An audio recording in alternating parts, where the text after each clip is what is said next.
कृष्ण कृष्ण हरे राम राम राम हरे हरे। ओम नमो भगवते वासुदेवाय। ओम नमो भगवते वासुदेवाय। ओम नमो भगवते वासुदेवाय। সকল ভক্তবৃন্দকে আমার সশ্রদ্ধ প্রণাম। আজ আবার একটা নতুন ক্লাস, আমরা ভগবদ গীতা পঠন করছি। তার আগে আপনাদের সকলকে আমি একটু মিউট করে দিই। যখন যার প্রয়োজন হবে সেই শুধু হ্যান্ড রেজ করে বা মিউট করে কথা বলবেন। আমরা ভগবদ গীতা পঠন করছি, ভগবদ গীতার আমরা অন্তিম লগ্নে চলে এসেছি। আমরা পঠন করছি অষ্টম অষ্টাদশ নম্বর অধ্যায়। তার আগে আমরা ভগবদ গীতা থেকে কি জানতে পারি? আমরা ভগবদ গীতা কোথায় বলা হয়েছিল? ভগবদ গীতা বলা হয়েছিল কুরুক্ষেত্রের যুদ্ধক্ষেত্রে। ভগবান অর্জুনকে বলেছিলেন ভগবত গীতা অর্থ কি। ভগবত গীতা হচ্ছে ভগবান, ভগবানের গান। গীতা মানে হচ্ছে গীত থেকে গীতা, আর ভগবানের গান। তো ভগবান এই কথাগুলো সঙ্গীতের মাধ্যমে, বা সঙ্গীত সেখানে তো মিউজিক্যাল ইনস্ট্রুমেন্ট ফিনস্ট্রুমেন্ট কিছু ছিল না, বাট এটা একটা নির্দিষ্ট লয়ে, একটা ছন্দে, একটা সঙ্গীতের আকারে অর্জুন এবং ভগবানের মধ্যে সংবাদটি হয়েছিল। হ্যাঁ, তো আমরা ভগবদ গীতা, অর্জুন অর্জুন যখন যুদ্ধ করব না বলে বিষাদগ্রস্ত হয়ে আছে, তার আত্মীয় স্বজন পরিজনদেরকে যুদ্ধের ক্ষেত্রে সামনে দেখে, তখন ভগবান অর্জুনকে কিছু জ্ঞান দিয়েছিলেন, যে জ্ঞানটি আমরা পরবর্তী ক্ষেত্রে বিভিন্ন অধ্যায়ের মাধ্যমে পাচ্ছি। তো ভগবদ গীতাকে তিনটে অংশে ভাগ করা হয়েছে। একটি হচ্ছে কর্মযোগ, 1 থেকে 6, 7 থেকে 12 হচ্ছে ভক্তিযোগ, আর 13 থেকে 18 পর্যন্ত হচ্ছে জ্ঞান যোগ। এই ভক্তিযোগ, জ্ঞান যোগ আর কর্মযোগ দিয়ে ঘেরা আছে। আপনারা যখন প্রথমের দিকে পঠন শুনেছিলেন বা শুনছিলেন, তখন 1 থেকে 6 নম্বর পড়তে বা বুঝতে খুব খিটমিট লাগছিল, ইন্টারেস্ট পাচ্ছিলেন না। কিন্তু যেই 7 থেকে যেতে শুরু করলেন, 7 থেকে 12 বা 7-এর পরে যেগুলো যেতে থাকলেন, সঙ্গে সঙ্গে আপনাদের সহজ মনে হতে শুরু করলো, বা একটু আপনারা আনন্দ পেতে শুরু করলেন। তাই ভগবদ গীতা থেকে আমরা 5টি বিষয় সম্বন্ধে জানতে পারি। 5টি বিষয় কি কি? ঈশ্বর, জীব, প্রকৃতি, সময় এবং কর্ম। এই কর্মই হচ্ছে আমাদের পার্থক্য নিরূপণ করে, যে যারা আমরা এখানে বসে আছি জুম মন্দিরে, আমরা সবাই একই। আমাদের ঈশ্বর এক, আমাদের আমাদের আত্মা একই রকম, আমরা একই প্রকৃতিতে আছি এবং একই সময়ে আছি। তা সত্ত্বেও আমরা আলাদা আলাদা দেখতে কেন? কারণ আমরা আলাদা আলাদা পোশাক পরে আছি। পোশাক কি? আমাদের শরীররূপী পোশাক। তাহলে আমি কে? আমি হচ্ছি আত্মা। তাহলে আমরা এটা জেনে গেছি যে আমি আত্মা, আর আমার শরীরটা হচ্ছে একটি পোশাক, যেটা সময়ের অন্তরালে আমরা এটাকে চেঞ্জ করব, তাই না? তো আর এই চেঞ্জ করার পদ্ধতির প্রথম পদ্ধতির নাম মৃত্যু, আর পরের অংশটুকুর নাম হচ্ছে জন্ম। তাহলে আমরা কি করব? যখন এই শরীর যখন আমাদের ব্যবহার অযোগ্য হয়ে যাবে, তখন আমরা এটাকে ত্যাগ করে, আমরা মানে আত্মা এটাকে ত্যাগ করে আরেকটি নতুন শরীর ধারণ করবে। ঠিক। আর কেমন শরীর ধারণ করবে সেটা নির্ভর করছে বর্তমানে আমরা কি ধরনের ইচ্ছা পোষণ করছি। তো আমাদের বর্তমানের কার্যকলাপ এবং অন্তিম সময়ের ইচ্ছা, এই দুটো অত্যন্ত গুরুত্বপূর্ণ ভূমিকা বহন করে আমাদের পরবর্তী জীবন পাওয়ার জন্য। ঠিক। তো তাই আমাদের সবসময় সতর্ক থাকতে হবে যে আমরা এই মনুষ্য জীবনের পরম অর্থ বুঝে আমরা কিন্তু এগোচ্ছি। আমরা এই জীবনের আত্ম উপলব্ধি, যেটাকে বলে যে ওই 5টি প্রশ্ন যারা নিজেদেরকে করতে পারে এবং যারা উত্তর খুঁজে পায়, সেটাকে বলে সেলফ রিয়ালাইজেশন বা আত্ম উপলব্ধি। প্রশ্নগুলো কি? আমি কে? আমি কোথা থেকে এসেছি? আমার আমি এখানে কেন আমি কষ্ট পাচ্ছি? আমার উদ্দেশ্য কি জীবনে? আর আমি এখান থেকে আমি কোথায় যাব? এই 5টি প্রশ্ন যারা নিজেদেরকে করতে পারে, এই প্রশ্নগুলোকে বলা হয় ব্রহ্ম জিজ্ঞাসা। আর এই 5টি প্রশ্নের যারা উত্তর পেয়ে গেছে এবং এই প্রশ্নগুলোকে নিজের ক্ষেত্রে প্রয়োগ করে বা উপলব্ধি করে, তারা কিন্তু ব্রহ্ম জ্ঞান সম্পন্ন হয়ে গেছে। ঠিক আছে। তো এবার এই জ্ঞান প্রাপ্ত করার পরে আমাদের কি অ্যাকশনেবল, সেটা আমাদের করতে হবে। তাই ভাগবত গীতা বিস্তৃতভাবে আমরা আলোচনা করেছি। আমরা এখন 18 নম্বর অধ্যায়ের জ্ঞান যোগের শেষ, জ্ঞান যোগের শেষ অধ্যায়, বা এটাকে আমরা সামারি হিসাবে বলতে পারি। কি হিসাবে বলতে পারি? ভগবদ গীতার সামারি। এবং আমরা এই সামারি অধ্যায়েরও আবার শেষ লগ্নে পৌঁছে গেছি। আমরা ভগবদ গীতার 18 নম্বর অধ্যায়ে আমরা 7টি বিষয়ের উপরে 3টে গুণের প্রভাব পড়েছি। 7টি বিষয় কি কি ছিল? একটা ছিল ত্যাগ, তারপরে ছিল জ্ঞান, কর্ম, কর্তা, ধৈর্য, বুদ্ধি, সুখ। হলো এই 7টি বিষয়ের উপরে আমরা আমরা কিন্তু 3টে গুণের প্রভাব পড়েছি। আর কি জানলাম? যে এই ভূলোক থেকে ব্রহ্মলোক পর্যন্ত কেউই মুক্ত নয় এই প্রকৃতির 3টে গুণ থেকে, ঠিক? তো প্রত্যেকেই প্রকৃতির 3টে গুণ দ্বারা আচ্ছন্ন বা প্রকৃতির 3টে গুণ দ্বারা প্রভাবিত। তাই আমাদের এই প্রকৃতির 3টে গুণের মধ্যে সব থেকে শ্রেষ্ঠ গুণ কি? যদি সেটি হচ্ছে শতগুণ। আর শতগুণের থেকেও অধিক শ্রেয় কি? সেটি হচ্ছে নির্গুণ অবস্থা বা ব্রহ্মভূত অবস্থা। সেটা আমরা ব্রহ্মভূত অবস্থা একটু পরেই পড়বো। তো এই 3টে গুণ দিয়ে আমরা আচ্ছন্ন হয়ে আছি বা সবাই প্রভাবিত হয়ে আছি। এই 3টে গুণ থেকে বেরোতে গেলে আমাদের কি করতে হবে সেটা আমরা জেনেছি, আবার একবার ছোট করে জেনে নেবো সামারির মধ্যে। তো এই 3টে গুণের জন্য আমাদেরকে বিভিন্ন ভাবে ভাগ করা হয়েছে। কিভাবে ভাগ করা হয়েছে? যাদের কাছে যতখানি গুণ আছে সেই অনুযায়ী তাদেরকে সেই রকম ভাবে ভাগ করা হয়েছে। তাই ভগবান বলছে যে সমাজে 3-4টে ভাগ করা হয়েছে। চারটে কি? 4টে বর্ণে ভাগ করা হয়েছে। যাদের অত্যধিক বুদ্ধি আছে তাদেরকে ব্রাহ্মণ শ্রেণীতে রাখা আছে, যাদের আরেকটু কম বুদ্ধি তাদেরকে ক্ষত্রিয়, তার থেকে আরেকটু কম বুদ্ধি যাদের তাদের হচ্ছে বৈশ্য, আর যাদের একদমই বুদ্ধি নেই তাদেরকে শূদ্র। এই 4টে ভাগে ভাগ করা হয়েছে। তবে বারবার বলেছি, আবার বলেছি যে ভগবান এই বিভাগীকরণ এটা কোনো জন্মগত ভাবে নয়, এটা হচ্ছে গুণগত ভাবে। তাই এই গুণের পরিবর্তন হলে কিন্তু তাদের উন্নতি বা অবনতি হবে। কোথায়?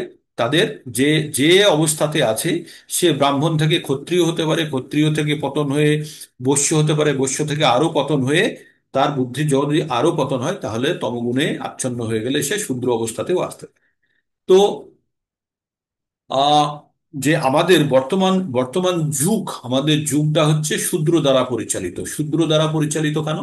যে তাদের প্রকৃত শাস্ত্র জ্ঞান, যে বৈদিক প্রিন্সিপালে চলার কথা ছিল সেই প্রিন্সিপালে চলে না, ঠিক? আর এখানে যে কোনো কাজ যখন আমরা অর্থের বিনিময়ে করব সেটাকে আমরা সেবা বলবো, ঠিক আছে? যে কোনো কাজ যখন আমরা অর্থের, কারণ বৈদিক বর্ণপ্রথা অনুযায়ী ব্রাহ্মণ কখনো কারোর থেকে পয়সা নিতে পারে না। ব্রাহ্মণ কখনো কারোর থেকে দক্ষিণা, কেউ যদি দান করে তাহলে ঠিক আছে, কিন্তু সে কখনো তার থেকে ডিমান্ড করবে না। যখনই ডিমান্ড করবে তখন সেটাকে জানতে হবে যে সে সেবা দিচ্ছে। সে যেমন সেবা কেমন করে, যেমন সে পয়সার বিনিময়ে কাজ করছে, তার মানে সেটা শূদ্রের কাজ হয়ে গেল। যখনই কোনো ব্রাহ্মণ পয়সার বিনিময়ে কোনো কাজ দেবে তখন সেটা হয়ে গেল শূদ্রের কাজ, কারণ শূদ্র পয়সার বিনিময়ে কাজ করে। ক্ষত্রিয় কোনো পয়সার বিনিময়ে কাজ করে না। ক্ষত্রিয় কি করে? শাসন করার জন্য ট্যাক্স কালেকশন করে। ও কারোর থেকে ও টাকা মানে হিসাবে নেয় না। কি হিসাবে? যে মাইনে হিসাবে নেয় না। সে কি হিসাবে নেয়? ট্যাক্স কালেকশন করার জন্য। সেই যেন অ্যাডমিনিস্ট্রেটর। গভর্নমেন্ট কখনো এসে আমাদের কাছে ভিক্ষা চায় যে টাকা দাও টাকা দাও বলে? না, বলে you have to pay the tax. তো আমাদেরকে ট্যাক্স দিতে হয়। তো তেমনি ক্ষত্রিয় কি করে? সেই ট্যাক্স আবার ব্রাহ্মণকে কিছু অংশ সে দান করে, কিন্তু ব্রাহ্মণ তার কাছে গিয়ে চাইবে না। জানে যে ব্রাহ্মণকে যদি বাঁচিয়ে রাখতে পারি তবে আমাদের সোসাইটি চলবে, কারণ সেই বুদ্ধি দ্বারা, তার বুদ্ধি দ্বারা সবকিছু জগৎ সংসার চলছে। আর বৈশ্যর কাজ কি? বৈশ্যর কাজ হচ্ছে সে প্রোডাকশন তৈরি করবে, প্রোডাকশন করবে, করে সমস্ত যে বাকি 3 শ্রেণীর মনুষ্য আছে তাদের পেট ভরাবে, তাদের খাদ্য যোগান যত কিছু সে সাপ্লাই করবে। আর সে এই কাজ করার জন্য তার সহযোগিতা প্রয়োজন। সে ফিজিক্যাল কাজ বা শারীরিক পরিশ্রমের জন্য শূদ্রের সাহায্য নেবে। আর ক্ষত্রিয় সাহায্য নেবে যদি তার, বা যে একজন কৃষক আছে বা একজন বৈশ্য যে কাজ করছে তার গো রক্ষা করতে হবে, সে সে রক্ষা করতে পারছে না, তখন ক্ষত্রিয় এসে তাকে রক্ষা করবে। ঠিক আছে? ক্ষত্রিয়র কাজই হচ্ছে তাকে আমি ট্যাক্স দিচ্ছি এই জন্য যে বাইরে থেকে কেউ আমাকে আক্রমণ করতে আসলে সে বাঁচাবে। আমাদের বর্তমান ব্যবস্থাতেও তাই। পুলিশ কিসের জন্য? আমাদেরকে সাহায্য করার জন্য, ভয় দেখানোর জন্য নয়। আমরা সাধারণত পুলিশ মানে ভয় ভয় মনে মনে ভয় পাই, কিন্তু পুলিশ মানে ভয় পাওয়ার কিছু নেই। পুলিশ আপনাকে সাহায্য করার জন্য। সৈন্য যারা আছে তারা অন্যের বাইরে থেকে কেউ যদি আপনার পুরে আক্রমণ করে তাদের থেকে রক্ষা করার জন্য, ঠিক? তো এইভাবে বর্ণ ব্যবস্থা ছিল, তার মধ্যে কিছুটা আমাদের চলে এসছে, অপভ্রংশ চলে এসছে, বা কিছুটা হলেও বিপর্যয় এসে গেছে আমাদের এই বৈদিক সিস্টেমের উপরে। সেই জন্য আজকাল বর্তমানে ব্রিটিশ সিস্টেম চালু হওয়ার পরে আমাদের যে বর্তমান ব্যবস্থাটি চলছে এইরকমটা হয়ে আছে। তো আমাদের এই যে গুণ আর কর্ম অনুযায়ী আমাদের যে বিভাগীকরণ ছিল, প্রথমে কি হলো গুণ হিসাবে। তাহলে কার কি গুণ, আপনারা এটা বিস্তারিত আমরা আলোচনা করেছি, আপনারা সবাই জানেন। 12, 3, 3, 1 এরকম বুঝে আমরা গঠন করেছিলাম না? 12টা আর 8টা, 12টা আর 6টা, 18টা, 18টা আর 8টা, 26টা টোটাল গুণের কথা বলেছিলাম। আর ওষুধদের 6টা, তার মানে টোটাল গুণের কথা হয়েছিল 32টি, তার মধ্যে ওষুধদের 6টা। আর দৈবী স্বভাব ছিল 26টা, 26টার মধ্যে বর্ণ হিসাবে ছিল 18টা, আর আশ্রম হিসাবে ছিল 8টি।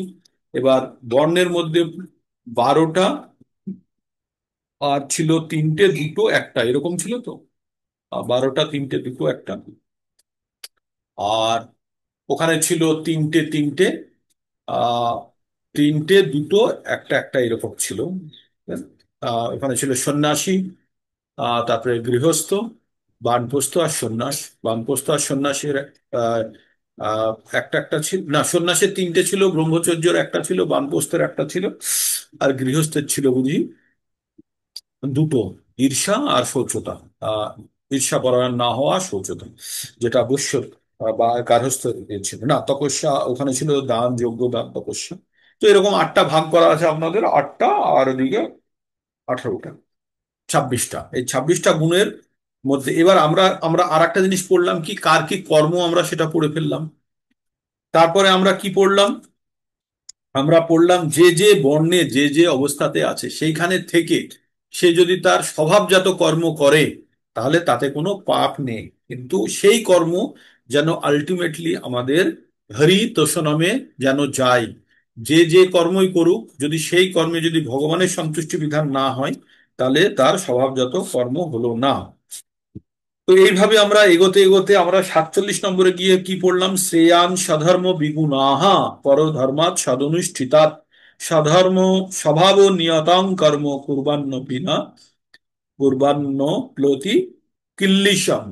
তার মানে বলছে যে উত্তম রূপে অনুষ্ঠিত পরধর্ম অপেক্ষা অসাম্যক রূপে, মানে একটু ত্রুটির সঙ্গেও যদি নিজের ধর্ম পালন করা হয় তাহলে সেটা শ্রেয়স্কর। মানুষ স্বভাববিহিত কর্মে কোনো রকম পাপে লিপ্ত হয় না। স্বভাববিহিত কাজ করলে কোনো রকমের পাপে লিপ্ত হয়নি। তো আমরা কতদূর পর্যন্ত পড়েছিলাম গতকাল? আমরা পড়েছিলাম 48 পর্যন্ত নাকি? 48 পর্যন্ত পড়া হয়েছিল প্রভুজি। 48 পর্যন্ত পড়া হয়েছিল। এবার 48 নম্বরটাই কি ছিল? সহজং কর্ম কন্তেয় সদসমপি না তজ্জেত সর্বরম্ভা হি দোষেনা ধূম্রেনা অগ্নি গিরিব্রতাহ। কি বললো? যে কোনতেও সহজাত স্বভাবজাত কর্ম দোষযুক্ত হলেও ত্যাগ করা উচিত না। আগের শ্লোকে পড়লাম, 47-এই পড়লাম আমরা, যে আমাদের যে স্বভাব সেই জাতীয় কর্ম করতে গেলে যদি সামান্য দোষ থাকে তাহলেও কোনো অসুবিধা নেই। সেই কাজটি, দোষ মানে হচ্ছে কাজটি পারফর্ম করাতে যদি কোনো রকমের অসুবিধা থাকে তাতে কোনো অসুবিধা নেই, আমরা করতে পারি। যেমনটা অগ্নি, অগ্নি দ্বারা আমরা রান্না বান্না করি। মায়েরা যখন রান্না বান্না করেন তখন কি দেখতে পান? যে অগ্নিতে ধোঁয়া উঠছে। আগে তো চুলা জ্বালানো হতো উনানে, সেখানে সেই একটা চোং দিয়ে ফু দিয়ে সে ধোঁয়াকে সরানো হতো, তাই না? কত কষ্ট, আঁখে চোখে, মানে চোখে মুখের জলে একাকার হয়ে যেত। তো এখন গ্যাসে আর সে জিনিসটা নেই। তো তবুও আগুনের মধ্যে আমাদের সবসময় ধোঁয়া থাকে, যেটা আগুনের, আমাদের ধোঁয়ার তো প্রয়োজন নেই, আমাদের প্রয়োজন হচ্ছে আগুনের, তাই না? কিন্তু তবুও আমরা আগুনকে ধোঁয়ার সঙ্গে গ্রহণ করি। তাই বলছে মনুষ্যের মধ্যে যখন কেউ স্বভাবজাত কাজ করতে গেলে সামান্য ত্রুটিও থাকতে পারে, সেটি গ্রহণযোগ্য। কিসের জন্য? আমাদের বড় উদ্দেশ্যের জন্য। ঠিক। তারপরে 49-এ কি বলছে? আসক্ত বুদ্ধি, আসক্ত বুদ্ধ সর্বত্র জিতাত্মা বিগত স্পৃহা নষ্কর্ম সিদ্ধিং পরমাং সন্ন্যাসেনা অধিগচ্ছতি। আসক্ত বুদ্ধি সর্বত্র জিতাত্মা বিগত স্পৃহা নষ্কর্মং সিদ্ধিং পরমাম সন্ন্যাসেনা অধিগচ্ছতি। কি বললেন? জড় বিষয়। জড় বিষয় কি মানে? আমাদের ইন্দ্রিয় সমূহ ভোগ করার যে ইন্দ্রিয় দ্বারা যে সমস্ত বিষয়গুলো আমরা ভোগ করার চেষ্টা করি, শেষ তার সঙ্গে যেটা যুক্ত সেটাকে বলছে জড় বিষয়ে আসক্তি শূন্য।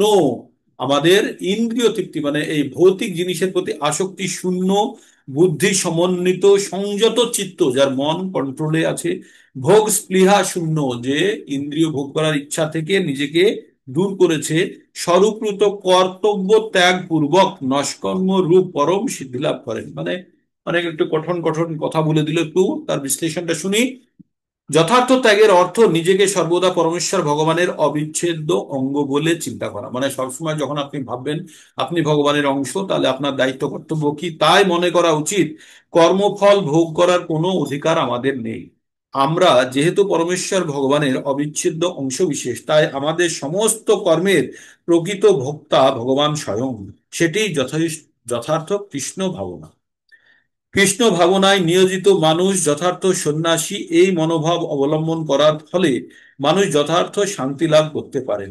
কারণ তিনি যখন যথার্থভাবে পরমেশ্বর ভগবানের জন্য কাজ করেন, এভাবে তিনি আর কোনো রকম বিষয়ের প্রতি আসক্ত হন না। তিনি তখন ভগবত সেবালব্ধ দিব্য আনন্দ ব্যতীত আর অন্য সুখভোগের প্রতি অনুরক্ত হন না। বলা হয় যে সন্ন্যাসী তার কৃত সমস্ত কর্মফলের বন্ধন থেকে মুক্ত। কিন্তু কৃষ্ণ ভাবনাময় ভগবত ভক্ত তথাকথিত সন্ন্যাস গ্রহণ না করেই স্বাভাবিকভাবে এই মূল স্তরে অধিষ্ঠিত হন। চিত্তবৃত্তির এই অবস্থাকে বলা হয় যোগারূঢ় বা যোগের সিদ্ধ অবস্থা। এই সম্বন্ধে তৃতীয় অধ্যায়ে আমরা প্রতিপন্ন হয়েছে যে যস্ত্বাত্মরতি এব স্যাৎ, যিনি আত্মাতেই তৃপ্ত, তার কর্মফল ভোগের কোনো ভয় থাকে না। আমরা যোগ আর রূঢ় কথাটা কোথায় পড়েছিলাম? 6 নম্বর অধ্যায়ে পড়েছিলাম। যোগা আরুরুক্ষ আর যোগা রূঢ়। যারা প্রথম নব্য যারা ভক্ত তাদেরকে বলা হয় যোগা রূঢ়, আর যারা ম্যাচিওর ভক্ত হয়ে যায় তখন তাদেরকে বলা হয় যোগা রূঢ়। তো বলছে যারা জড়, মানে এখানে অ্যাকচুয়ালি আমরা ভগবদ গীতাতে ব্রহ্মস্থিতি অবস্থা, মানে এই যে নির্গুণ অবস্থাতে পৌঁছে যখন যায় তখন কি থাকে, তার চিত্ত থাকে সংযত, তার ভোগস্পৃহা থাকে না, কোনো কিছু আর ভোগ করার ইচ্ছা থাকে না। আর সেই ব্যক্তি কর্ম ত্যাগ পূর্বক নৈষ্কর্ম্য রূপ পরম সিদ্ধি লাভ করেন। মানে কর্ম ত্যাগ করে যারা সিদ্ধি লাভ করেছে, সন্ন্যাসীদের কথা বলছে, তার মতোই সে সিদ্ধি লাভ করে যখন সে জড় বিষয়ে আসক্তি রহিত বুদ্ধি দিয়ে সংযত চিত্তে ভোগস্পৃহা শূন্য রেখে কাজ করবে। ঠিক। তো আমাদের ত্যাগীর কথা বলতে চাইছে এখানে। ত্যাগীরা, ত্যাগীরা যারা, আমরা যারা সংসারে আছি সন্ন্যাস গ্রহণ না করেও তারা সর্বতোভাবে সেই একই অবস্থা প্রাপ্ত করতে পারে যেটা সন্ন্যাসীরা করছে। সেটা হচ্ছে কর্মফল ত্যাগের মাধ্যমে, সেটা হচ্ছে ইন্দ্রিয় ইন্দ্রিয় তৃপ্ত করার উদ্দেশ্যকে বর্জন করে আর ভগবানের সেবায় নিজেকে নিয়োজিত করে সেই অবস্থা প্রাপ্ত করতে পারে। এবার কি বলছে 50 নম্বরে, সিদ্ধিং প্রাপ্ত তথা ব্রহ্ম তথাম্নতি নিবধ মে সমাসেনৈব কৌন্তেয় নিষ্ঠা জ্ঞানস্য যা পরা। সিদ্ধিং প্রাপ্য প্রাপ্ত যথা ব্রহ্ম তথাপ্নোতি নিবধ মে সমাসেনৈব কৌন্তেয় নিষ্ঠা জ্ঞানস্য যা পরা। হে কৌন্তেয়, নৈষ্কর্ম সিদ্ধিলাভ করে জীব যেভাবে জ্ঞানের পরা নিষ্ঠারূপ ব্রহ্মকে প্রাপ্ত হন, আমার কাছে শোনো। এইবার এইবার ভগবান বলছে যে ব্রহ্মস্থিতি কাকে বলে। এবার 3টে শ্লোকের মাধ্যমে বলবে, 3টে, আর তার আবার ব্রহ্মস্থিতির অবস্থার ব্যাখ্যা আরো 2টো শ্লোক দিয়ে দেবে। তার মানে এখন থেকে 5টা শ্লোকের মাধ্যমে আমরা ব্রহ্মস্থিতি অবস্থাটা পড়বো। ব্রহ্মস্থিতি কাকে বলে সেটা আমরা এবার পড়বো। বুদ্ধা বিশুদ্ধয়া যুক্তো ধীপ্তাত্মানাং নিয়ম্য চ শব্দহীনা বিষয়ক্তা বিষয় বিষয়স বিষয়ং সত্যক্তা রাগদ্বেষ বুধস্য চ বিবিক্ত দেশি লঘাসি যৎবাক্য কায় মানস যো ধ্যান যোগ পর নিত্যং বৈরাগ্যম সমুপসৃতাঃ। অহংকারং বলং দর্পং কামং ক্রোধ পরিগ্রহম বিমুচ্য নির্মম শান্ত ব্রহ্ম ভূয়ায় কল্পতে।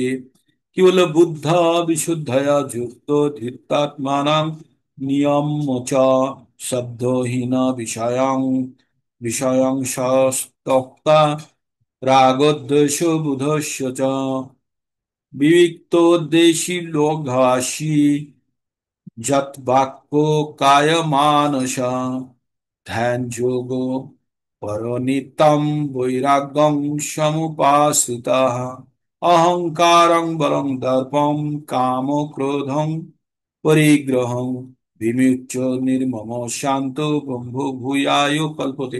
তো ব্রহ্মভূত অবস্থা কি বলছে? যাদের চিত্ত বিশুদ্ধ হয়েছে, বুদ্ধি পরিশুদ্ধ হয়েছে, মনকে ধৃতির দ্বারা নিয়ন্ত্রিত, মনকে দৃঢ় সংকল্পের দ্বারা নিয়ন্ত্রণ তার মানে কি হচ্ছে? তাদের বুদ্ধি হচ্ছে শুদ্ধ হয়ে গেছে, আর মনকে তারা কন্ট্রোল করে নিয়েছে।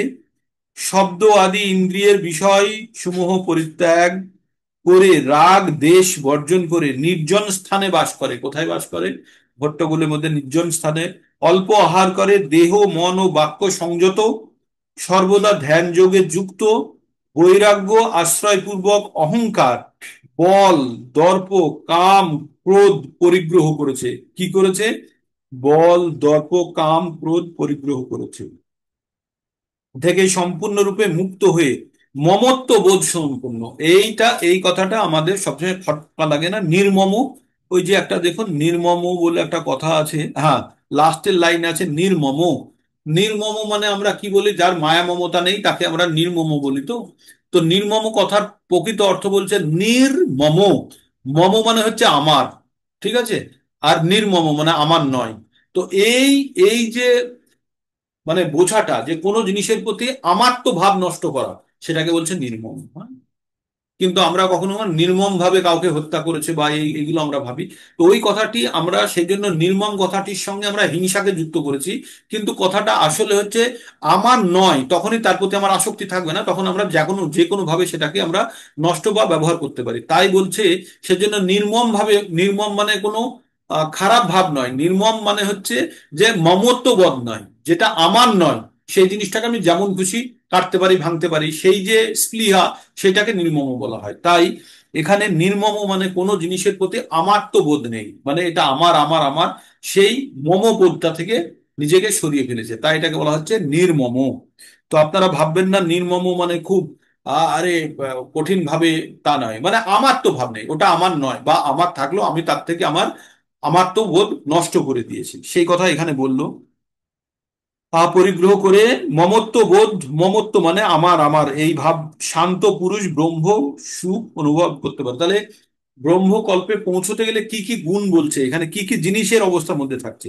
তার বুদ্ধি হবে বিশুদ্ধ, মনকে ধৈর্যের দ্বারা বা দৃঢ় সংকল্পের দ্বারা আটকে রেখেছে, শব্দ আদি ইন্দ্রিয় বিষয়সমূহ পরিত্যাগ করে রাগ দেশ বর্জন, তার মানে কারোর প্রতি আসক্তিও নেই, কারোর প্রতি কোনো দেশও নেই, নির্জন স্থানে বাস করে, অল্প আহার গ্রহণ করে, বেশি আহারের দরকার নেই। আর দেহ মন বাক্যকে সংযত, শরীরকে কন্ট্রোলে, মনকে কন্ট্রোলে এবং বাক্য, তিনটে জিনিসই সংযত করে ধ্যান যোগে যুক্ত।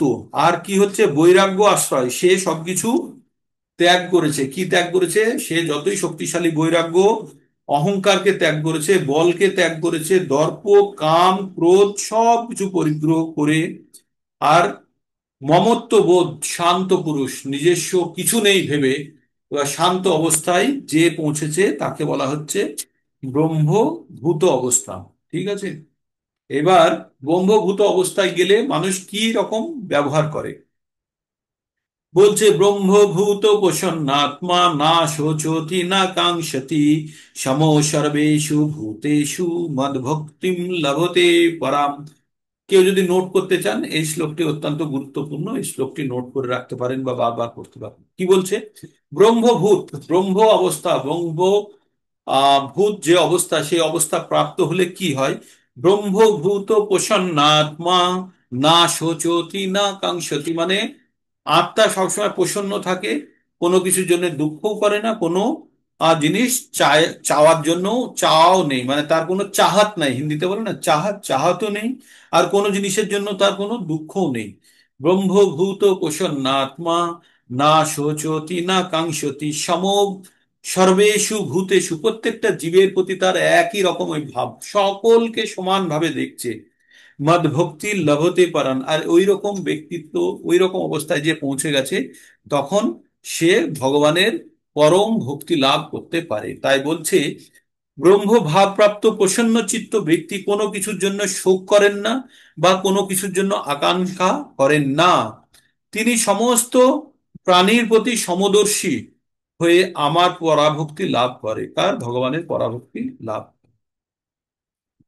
তো এই যে আপনার এইটা ব্রহ্মভূত অবস্থা হচ্ছে, এটা হচ্ছে একদম ব্রহ্মভূত অবস্থা হচ্ছে ওই ত্রিগুণের উপরে গিয়ে যে গুণাতীত অবস্থা। আর গুণাতীত অবস্থার ব্রহ্মভূত অবস্থা অনেকটা একই রকম, ঠিক আছে, মোটামুটি নামান মানে একইভাবে ভাবতে পারেন যে গুণাতীত অবস্থাতে পড়ে গেলে তার মধ্যে কি কি লক্ষণ দেখা যায়, সেটাই এখানে বলা হলো। তারপরে এবার বলছে, ভগবান এবার বলছে, কি বলছে? বলছে কারা ভগবানকে জানতে পারে না। ভগবান বলছে ভক্তা মামুভিজানাতি যাবান যস্মামি তত্ততঃ তত মাং তত মাম তত্ততো জ্ঞাতা বিশদে তদনন্তরম। ভগবান কি বললেন? বললেন ভক্তা মাম অভিজানতি, ভগবানকে জানতে শুধু তার ভক্তরাই পারে, বাকি কারো ক্ষমতা নেই ভগবানকে জানতে। ভগবান এক জায়গায় বলেছেন আপনাদের 11 অধ্যায়ে আমি পড়েছিলাম আমরা, যে ভগবানকে জানতে গেলে যজ্ঞ দান তপস্যা দিয়ে হয় না, কি দিয়ে হয়? ভক্তি দিয়ে হয়। যজ্ঞ দান তপস্যা ওগুলো দিয়ে শুদ্ধিকরণ হয়, কিন্তু ভগবানকে পেতে গেলে ভক্তি। তাছাড়া সে যে আম্বালি যতই দান করে যাক, বা যে যতই বা যোগ করুক রামদেব বাবা, তাতে কিছুতেই কিছু হবে না, যতক্ষণ না পর্যন্ত ভগবানের ভক্ত রূপে সে নিজেকে পরিগণিত করছে। ভগবানের কিছুতেই ভগবানের মানে সে ভক্তি লাভ করতে পারবে না। তাই বলছে ভক্তা মাম অভিজানাতি যাবান যস্মামি তত্ত্বতঃ তত মাম তত্ত্বত জ্ঞাতা বিশদে তদনন্তরম।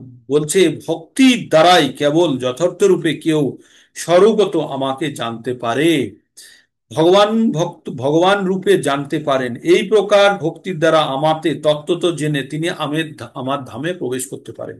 তো ভগবানকে তত্ত্বত ভাবে জানলে কিভাবে ভগবত ধামে প্রবেশ করে? ভগবান তো বলেছেন না, 4-9 মনে আছে না? জন্ম কর্ম চ মে দিব্যম এবং যো ব্যক্তি তত্ত্বতঃ, সেই তত্ত্বত কথা বললো, তত্ত্বতঃ তক্তা দেহং পুনর্জন্ম নৈতি মামেতি সহ অর্জুন। হে অর্জুন, আমাকে যে তত্ত্বগত ভাবে আমার জন্ম এবং কর্ম দিব্য, এটা যে তত্ত্বগত ভাবে জেনে গেছে, তাকে আর দেহত্যাগের পরে আর পুনরায় জন্মগ্রহণ করতে হয় না। তো এখানে সেই কথাই আবার বললো, কি বললো?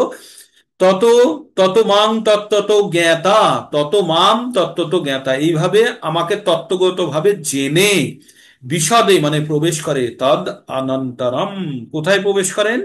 বিশদে তদন্তরম। তারপরে কোথায় প্রবেশ করেন? বিশদে তদন্তরম, ভগবানের ধামে প্রবেশ করে। তাই কি লিখছেন? ভক্তির দ্বারাই কেবল যথার্থ রূপে কেউ স্বরূপত আমাকে পরমেশ্বর ভগবান রূপে জানতে পারেন, এবং এই প্রকার ভক্তির দ্বারা আমাকে তত্ত্বত জেনে তিনি আমার ধামে প্রবেশ করেন। ওই যে বললো না, দেহ ত্যাগ করার পরে দেহ ধারণ করতে হয় না, তাহলে কোথায় যায়? সে ভগবানের ধামে ফেরত যায়। তারপরে এবার 56 নম্বরে কি বলছে? সর্বকর্মান্নপি সদা কুর্বাণ মদ্যপ আশ্রয়া মৎপ্রসাদাৎ অবাপ্নোতি শাশ্বতং পদ অব্যয়ম। বললো আমার শুদ্ধ ভক্তরা সর্বদা আমার কাজে নিয়োজিত থেকেও আমার প্রসাদে নিত্য অব্যয় ধাম লাভ করেন। মানে ভগবান কি বললেন? আমার শুদ্ধ ভক্তরা, মানে এবার শেষের দিকে চলে এসছে না পুরো ভগবদ গীতার, তাই ভক্তি যোগের কথাগুলো এবার পাঞ্চ করছে। আমার শুদ্ধ ভক্তরা সর্বদা আমার কর্মে নিয়োজিত থাকে, মানে ভগবানের সেবায় নিয়োজিত থেকে আমার নিত্য প্রসাদে, প্রসাদ মানে হচ্ছে ওই খাবার প্রসাদটাকেও আমরা প্রসাদ বলি। তো এখানে প্রসাদ মানে হচ্ছে করুণা, আমার দয়াতে নিত্য অব্যয় ধাম লাভ করে। অব্যয় ধাম মানে ভগবানের ধাম, যেটার কোনো ক্ষয় নেই, সেরকম ধাম লাভ করে। কারা? ভগবানের শুদ্ধ ভক্তরা। কিভাবে? ভগবানের সেবায় সর্বদা নিয়োজিত থেকে। তারপরে 57 নম্বরে কি বলছে, চেতোষা সর্ব কর্মাণি ময়ি সন্ন্যাস মৎপরঃ বুদ্ধি যোগম আশ্রিত মচ্চিত্ত সততাং ভব। ভগবান কি বললেন, তুমি বুদ্ধির দ্বারা সমস্ত কর্ম আমাতে সমর্পণ করো, অর্পণ করো, এবং মৎপরায়ণ হয়ে ভগবত ভক্তির আশ্রয় পূর্বক সর্বদাই মচ্চিত্তগত হও। আপনাদের প্রথমে বলেছিলাম না যে অর্জুন যুদ্ধক্ষেত্রে কিসের জন্য যুদ্ধ করলো? আপনাদের মনে আছে অর্জুন কেন যুদ্ধ করলো? শেষে মনে আছে? কেউ বলতে পারবেন অর্জুন কেন যুদ্ধ করলো? কি সংশয় দূর হলো যে অর্জুন যুদ্ধ করলো? কেন অর্জুন যুদ্ধ করলো? তার সংশয় দূর হলো না কিসের জন্য করলো?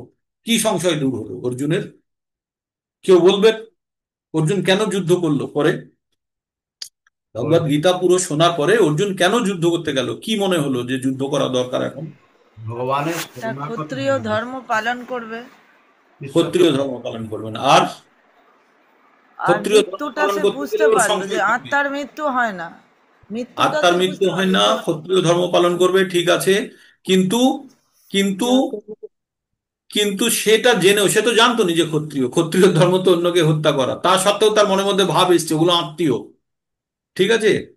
এই ও সমাজকে রক্ষা করার জন্য প্রভু, আর সমাজকে রক্ষা করার জন্য। সমাজকে রক্ষা করার জন্য, কিন্তু সমাজকে রক্ষা করতে গেলেও আত্মীয়কে মারতে হচ্ছে, তাই না? তাই তার মনের মধ্যে কষ্ট হয়েছিল। তাই কি কি কিসের জন্য সে এই এই কষ্টগুলো দূর করলো কিভাবে? এই হরে কষ্টগুলো তো কৃষ্ণ প্রভু। জানেন, এই কষ্টগুলো ছিল, দূর করলো কিভাবে? বলুন মাতাজি। আহ যা কর্ম করার আছে আমার জন্য করব। হ্যাঁ, কৃষ্ণের জন্য সমর্পিত হয়ে কাজ করতে বলেছে, প্রতিটা কর্ম এক্স্যাক্টলি, কৃষ্ণকে। Exactly, you are to the point. এই কথাটা আপনাদের সকলকে জেনে নিতে হবে। অর্জুন যখন কাজটা করলো, যুদ্ধটা করলো, ভগবানের জন্য করলো। এক্স্যাক্টলি এই কথাটা আমি শুনতে চাইছিলাম। ভগবানের জন্য করলো। ও কিন্তু নিজের জন্য যদি করতো তবে আবার সেই ও সংশয় মনের মধ্যে তৈরি হতো, যতই ক্ষত্রিয় হোক যাই হোক। কিন্তু যখন ওকে ভগবান কি বললো, তুমি আমার জন্য করো কর্মটা, যখন ভগবান বলল যে তুমি আমার জন্য, ও তখন কি করছে? তখন ভগবানের সেবা করছে, ভগবানের আদেশ পালন করছে। ও জানছে না এটার ভালো মন্দ কি আছে, কারণ ও সেখান থেকে নিজেকে বিরত করে নিয়েছে, তাই না? ফল থেকে নিজেকে ডিসকানেক্ট করে নিয়েছে, ও ফলের জন্য চিন্তাই করলো না। কি বললো, ভগবান আমাকে বলেছে আমি করছি। ঠিক যেমন অফিসের বস তার সাবঅর্ডিনেটকে বলে এই কাজটা করে আয়, আর সাবঅর্ডিনেট সবসময় বলে স্যার এটা করলে এই হবে, এটা করলে ওই হবে, বারে বারে লজিক লাগায়। বস রাগের জ্বালায় কি বলো, আমি যা বলছি সেটা করতো, তারপর যা হয় আমি দেখে নেবো। তো এক্স্যাক্টলি অর্জুন এই রকম ভাবে অ্যাক্ট করলো। যখন অর্জুনকে যখন বললো যে তুমি আমার জন্য কর্ম করো, এবার অর্জুনকে ভগবান কি, আমাদের পায়ে কাঁটা ঢুকে গেলে আমরা কি দিয়ে বার করি? চিমটা দিয়ে বার করি না? তো অর্জুন তখন চিমটা, চিমটার কোনো ফিলিংস নেই, কাঁটা কত বড় কত ছোট, কাঁটা বার করলে তার সাথে রক্ত বেরোবে না বেরোবে না, চিমটা দিয়ে ধরে বার করে দিল। তো অর্জুন নিজেকে সেই রকম অবস্থায় নিয়ে যেতে পেরেছিল যে নিজেকে ভেবেছিল আমি ভগবানের একটি টুল, ভগবানের একটি অস্ত্র, আর ভগবান ইউজ করতে চাইছে, করুক, কোন রকম ফিলিংস ছাড়া। তো অর্জুন নিজেকে নিজেকে ভগবান ভক্ত হিসাবে এই কাজটা করেছিল, ঠিক আছে, ভগবানের ভক্ত হিসাবে। ও ক্ষত্রিয়র কথা নয়, ও ভগবান, ভগবান জানে অর্জুনের মধ্যে কি ক্ষমতা আছে, ঠিক আছে। কিন্তু অর্জুন যেটা করলো সে কি ভেবে করলো, যে আমাকে ভগবান বলেছে, ভগবানের আদেশ পালন করছি, আমি ভগবান ভক্ত, তাই আমার ভগবানের কথা পালন করা উচিত, বাস। এটা মাথায় রাখুন। তাই তুমি বুদ্ধির দ্বারা সমস্ত কর্ম আমাতে অর্পণ করো, মৎপরায়ণ হয়ে ভগবত ভক্তির আশ্রয় পূর্বক সর্বদাই তুমি মচ্চিত্তগত হও। হুম।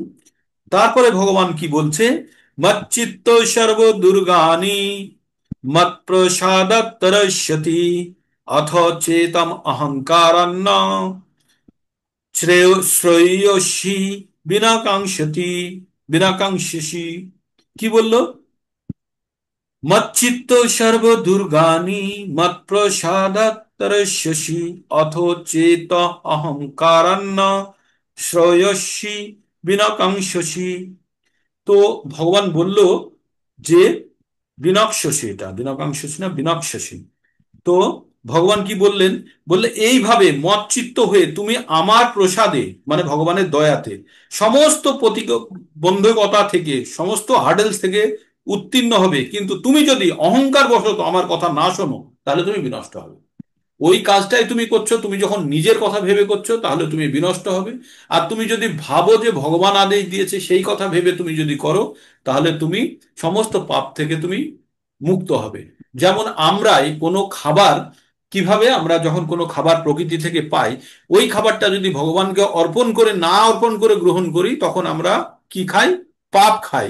আর আবার ওটাকেই যদি আমরা ভগবানকে অর্পণ করে যখন গ্রহণ করি, তখন আমরা ওটা প্রসাদ হিসাবে পাই। তো তেমনি ভগবান এখানে বলছে, এভাবে তুমি মজ্গত চিত্ত হয়ে তুমি আমার প্রসাদে, আমার করুণায় সমস্ত প্রতিবন্ধকতা থেকে উত্তীর্ণ হবে, সমস্ত ধরনের যত হার্ডেলস আছে তার থেকে তুমি পার হবে। কিন্তু যদি অহংকার বশত আমার কথা না শোনো, তাহলে তুমি বিনষ্ট হবে। হুম। তারপরে ভগবান কি বলছে? যত অহংকারম আশ্রিত না যৎস ইতি মন্যতে মিথ্যস্য ব্যবসায়ন্তে প্রকৃতি স্ত্বং নিজস্বতি। যত অহংকারমশ্রিতা ন যৎস ইতি মন্যসে মিথ্যৈ মিথ্যৈষ ব্যবসায়ন্তস্তে ব্যবসায়স্তে প্রকৃতি স্ত্বাং নিজস্বতি।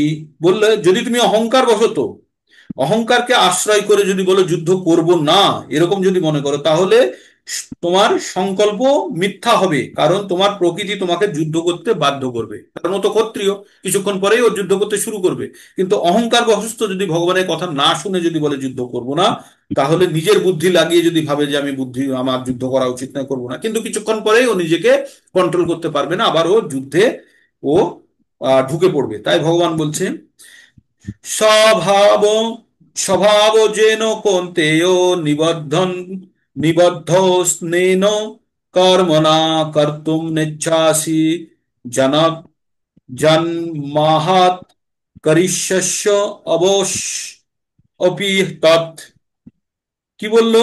স্বভাব যেন কৌন্তেয় নিবদ্ধ স্নেন কর্মণা কর্তুম নেচ্ছসি জন জনমাহাৎ জন্মাহাৎ করিষ্যস্য সব অবশপি তৎ।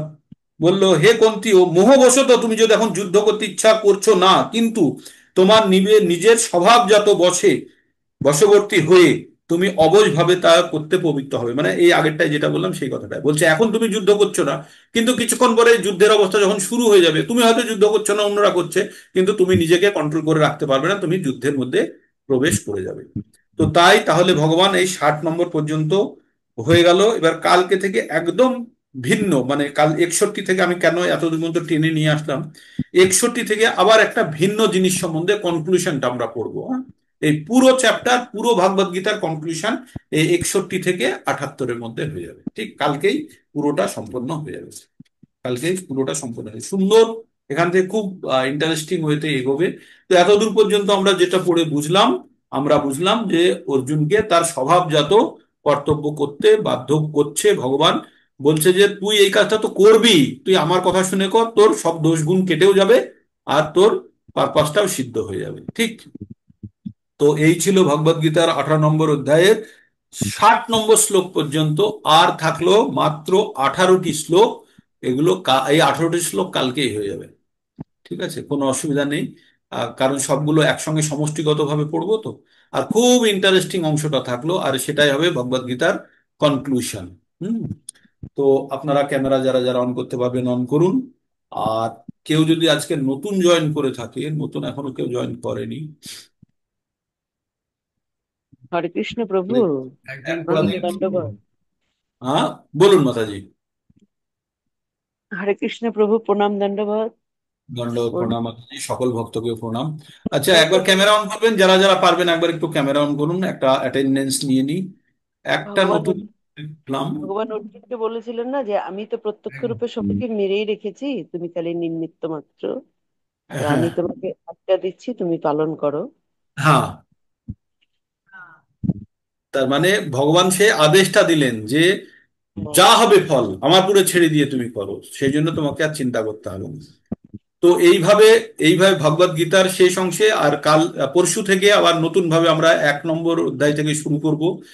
তারপরে আমরা পরবর্তী সেকশনে প্রবেশ করব। তো সেই জন্য আপনারা রেডি থাকবেন, যারা যারা যাদেরকে আমন্ত্রণ জানিয়েছেন তাদের সঙ্গে কমিউনিকেট করে রেডি থাকবেন। পরশু দিন থেকে আবার আমাদের নতুন আহ একদম 1 নম্বর থেকে আবার সম্পূর্ণরূপে নতুন করে আপনাদেরকে আমরা আমরা একসঙ্গে পঠন করব। ঠিক আছে? তো এই এই জন্য যতজনকে পারবেন আপনারা যুক্ত করার চেষ্টা করুন, কারণ প্রথম থেকে যখন শুরু হবে সবারই তখন ভালো লাগবে। 18 দিনের যারা কোর্স করেছেন তারা তো করেই নিয়েছেন, তাদের যে জ্ঞান এসছে তা ছাড়াও আবার নতুন করে এবার বিস্তারিত পড়বো, এক এক দিনে 3টে 4টে বা 5টার বেশি শ্লোক পড়বো না, যাতে পুরো ব্যাখ্যার সঙ্গে আমরা জিনিসটা উপলব্ধি করতে পারি। ঠিক, তো একটা স্ন্যাপ নিচ্ছি, ক্যামেরা অন যাদের যাদের আছে তাদের স্ন্যাপ আসবে। হরে কৃষ্ণ কৃষ্ণ কৃষ্ণ হরে হরে, हरे হরে राम রাম। हरे राम राम राम हरे हरे। কারোর যদি কিছু বলার থাকে বলতে পারেন, আর যদি না বলার থাকে তাহলে আমরা এখানে শেষ করি। কোনো প্রশ্ন, কোনো জিজ্ঞাসা, কারো কিছু অ্যাডিশন যদি থাকে তাহলে করতে পারেন, না হলে আমরা এখানেই শেষ করব। আর পরশুদিন থেকে আবার নতুন ভাবে শুরু হবে। যাদের যাদের নতুন ইনভাইটেশন দিয়েছেন তাদের সঙ্গে কানেক্টিভিটি রাখবেন, তাদেরকে রিকোয়েস্ট করবেন যে আয় একবার শোন, হ্যাঁ, একটু পারমার্থিক উন্নতির কাজ হোক বলে তাদেরকে রিকোয়েস্ট করুন। ঠিক আছে, কারো কিছু হরে বলার নেই? কৃষ্ণ প্রভু। হ্যাঁ মাতাজি বলুন, হরে কৃষ্ণ। বলুন মাতাজি। বলছিলাম যে একটা প্রশ্নপত্র পাঠাবেন বলেছিলেন একটা গ্রুপে। প্রশ্নপত্র বানিয়েছি, 7 নম্বর পর্যন্ত বানানো হয়েছে, আজকে পেয়ে যান প্রশ্নপত্র। তাহলে প্রভু, কোশ্চিন পেপার তো নয়, আপনাদের কোশ্চিন ব্যাংক হিসেবে বাকিগুলো পড়ুন, কোশ্চিন ব্যাংক তো শেষে দেখার জন্য, শেষ মুহূর্তের জন্য। ঠিক হ্যাঁ, আছে, তো যারা আগের বার পরীক্ষা প্রভু দিয়েছেন এই তারা, রবিবার তো পরীক্ষা বলছে। হ্যাঁ তো পরীক্ষা বলছি তো এই এখন তো সাবজেক্টিভ পড়ুন না, কোশ্চিন তো দিয়ে দেবো, কোশ্চিন ব্যাংকটা হ্যাঁ, তো না ওই। অনেকে বলছে কিনা তাই জন্য বললাম। আচ্ছা, আজকে আজকে হয়তো এন্ড অফ দ্য ডে পেয়ে যাবে আজকে। তো ওইটাকে আবার প্রিন্ট বার করবে কিভাবে সেটা আবার দেখে নিতে হবে, কিভাবে প্রিন্ট বার করবো, তাই না, পিডিএফ যাবে। তো সেটা হুম। 7 নম্বর পর্যন্ত করেছি। বাংলাতে তো ওই ওই ইটা আনা খুব কষ্ট হচ্ছে, মানে লেখাগুলো আনা খুব কষ্ট হচ্ছে, গুগল ট্রান্সলেটার দিয়েও আনা খুব কষ্ট। যাই হোক, করতেই হবে, করে নেবো ওটা। ঠিক আছে, তাহলে এখানেই থাক আজকে। আবার কালকে সকাল সকাল আপনারা সবাই জয়েন করবেন। হরে কৃষ্ণ কৃষ্ণ কৃষ্ণ কৃষ্ণ হরে হরে, হরে